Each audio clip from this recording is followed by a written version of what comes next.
Olá pessoal, nós estamos aqui para conversar com você mais um pouquinho no nosso canal e estou começando hoje mais uma playlist, quer dizer, mais uma rodada de estudos, de conversas para o seu enriquecimento e para mim também foi muito enriquecedor abordar esse tema. Eu vou falar um pouco sobre esse livro, O Uruguai.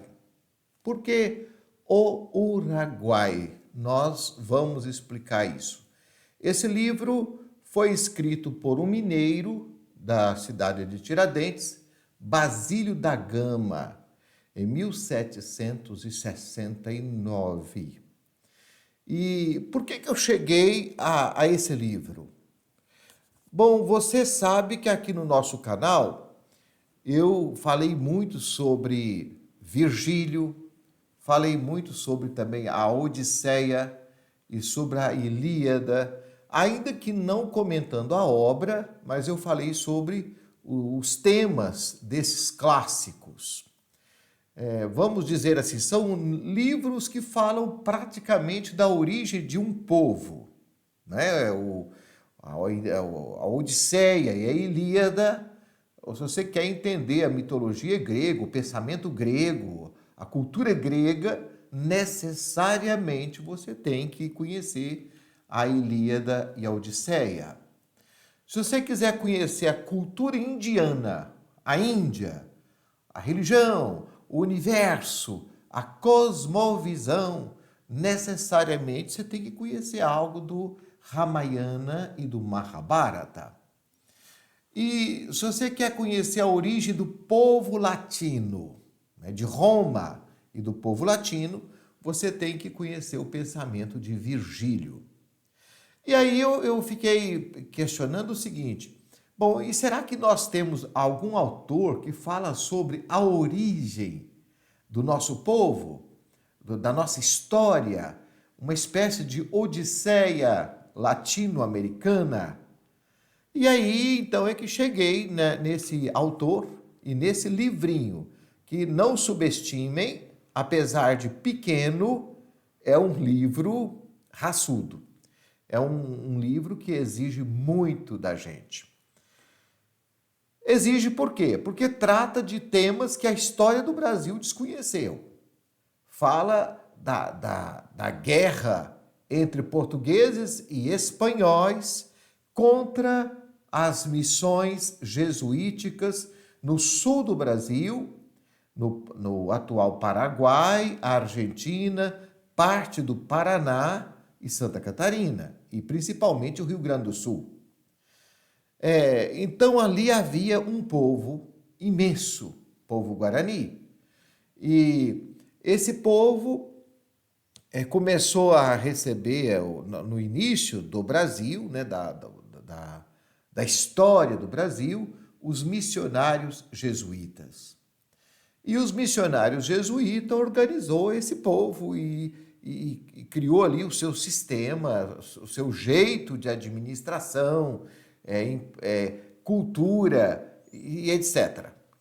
E havia até uma suspeita dos países europeus, principalmente Portugal e Espanha, que os jesuítas queriam fazer ali no sul do Brasil uma espécie de república independente. Claro, muita gente estava de olho nos índios ali para serem escravizados. Ninguém estava ligando muito para o índio. Então esse livrinho vai falar, ele não é nada imparcial. Quem lê vai ver que o livrinho não é imparcial. É um livrinho que canta as glórias do Marquês de Pombal, os grandes feitos da administração pombalina, fala de Portugal e é o tempo todo contra os jesuítas, dizendo que é preciso expulsar essa turma do país. É preciso expulsar também de Portugal. Agora, curiosamente, o autor desse livrinho foi jesuíta, certo? Ele foi jesuíta por um tempo. E aí, quando o Marquês de Pombal decidiu e quis expulsar os jesuítas de Portugal e das suas colônias, esse autor, o Basílio da Gama, deixou a Companhia de Jesus. Foi preso em Portugal depois de um certo tempo e escreveu um poema interessante. Eu comentei isso aqui no blog que eu tenho, você pode visitar depois, chamado GG Padre. E esse poema é um epitalâmio. O que quer dizer isso? É um poema que canta o amor, é um poema oferecido para uma noiva no dia do casamento e tal. E o Basílio da Gama fez um poema para nada menos para a filha do Marquês de Pombal, enchendo a bola do Marquês de Pombal, e falou que a moça era maravilhosa, que tomara que ela teria puxado as virtudes do pai. Então, claro, ele estava preso em Portugal, ele foi acusado de puxa-saco dos jesuítas e por isso ele foi preso em Portugal. E seria deportado para Angola, na África. Aí ele teve o perdão concedido, saiu da prisão e tornou-se uma espécie de braço direito do Marquês de Pombal. E esse livro aqui, que foi escrito em 1769, o Uruguai, vai falar um pouco da beleza que foi a vitória dos portugueses e tal sobre os indígenas, mas principalmente sobre os jesuítas no sul do Brasil. Vamos entender um pouquinho com calma, né? Vamos devagar com o livro. É um poema pequeno até, de 5 cantos. Lá na Eneida, do Virgílio, os poemas também são divididos em cantos. Na Odisseia e na Ilíada também. Então, me parece que o Basílio da Gama, que era muito inteligente, um intelectual, de fato, ele se inspirou nesses grandes clássicos para compor o seu poema. Ele tem 1.377 versos. Eu estou lendo aqui nessa edição, organizado por Luiz Augusto Fischer. É uma edição de bolso, muito interessante, fácil de ler, barata até para comprar e muito boa, muito boa. Então ele conta nesses 1.377 versos a luta sangrenta contra os índios promovida por portugueses e espanhóis na conquista dos 7 povos das missões. Como é que funcionava essa questão de Portugal e Espanha na dominação da América? Vamos lembrar que em 1494 foi firmado um Tratado de Tordesilhas, dividindo o mapa da América do Sul, uma parte para Portugal, uma parte para Espanha. A divisa ali ficaria talvez no sul de São Paulo, para o lado do litoral do Atlântico, pertencia a Portugal. A outra parte é a Espanha. Esse tratado nunca foi muito respeitado, tanto é que os bandeirantes entravam para o interior, bandeirantes portugueses, entravam para o interior do Brasil e tal, e os portugueses foram empurrando essa fronteira de tal maneira que chegaram até no Uruguai, na chamada colônia de Sacramento. E era uma eterna disputa entre Portugal e Espanha por causa dessas fronteiras. E aí tiveram que fazer um novo tratado, depois de muita luta pela posse da colônia de Sacramento, no Uruguai, e criaram então o Tratado de Madrid, em 1750. E a Espanha, então, exige a colônia de Sacramento para ela, sendo que já era dela. Mas ela exige para ela. E Portugal, que não era nada bobo, exigiu em troca a região dos 7 povos das missões, que fica no Rio Grande do Sul. Ora, Mas ninguém... E por que que a Espanha aceitou essa troca, sendo que a colônia de Sacramento já era da Espanha? Ela aceitou porque havia uma desconfiança também que aquela região ali ia ter muito conflito com os jesuítas. Porque os jesuítas não obedeciam direto ao Papa, a Roma. Então eles tinham uma certa independência e ali já havia mais de 12.000 pessoas. Era um grande povo organizado pelos jesuítas.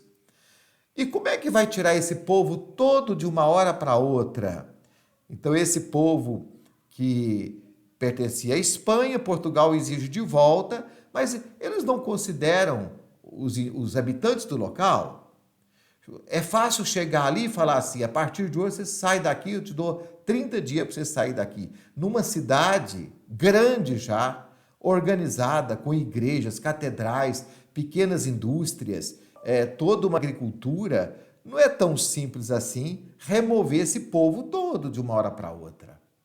Então os índios resistiram. Os índios resistiram.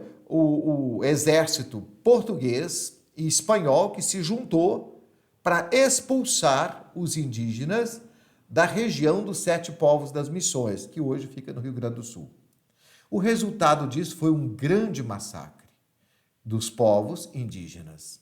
Um grande massacre.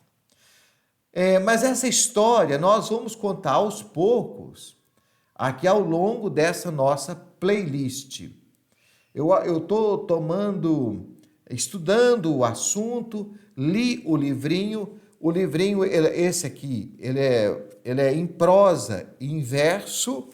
Aqui numa página ele está em prosa, na outra página está em verso, num português clássico, o que às vezes dificulta um pouco a leitura. Vou ler aqui só um pedacinho para você ver do canto segundo. O canto segundo fala da marcha do exército espanhol e português contra os 7 povos das Missões. E aqui tem o papel de Andrada, que é um mineiro que foi encarregado de comandar o exército, que para fazer média com os índios, manda soltar alguns índios que estavam presos e tal, mas não adiantou nada, depois partiu para cima deles. Então vejamos aqui uma parte só em verso do canto segundo. Depois de haver marchado muitos dias, enfim, junto a um ribeiro que atravessa sereno e manso um curvo e fresco vale, acharam os que o campo descobriam um cavalo anelante e o peito e as ancas coberto de suor e branca escuma. Temos perto o inimigo, aos seus dizia o esperto general.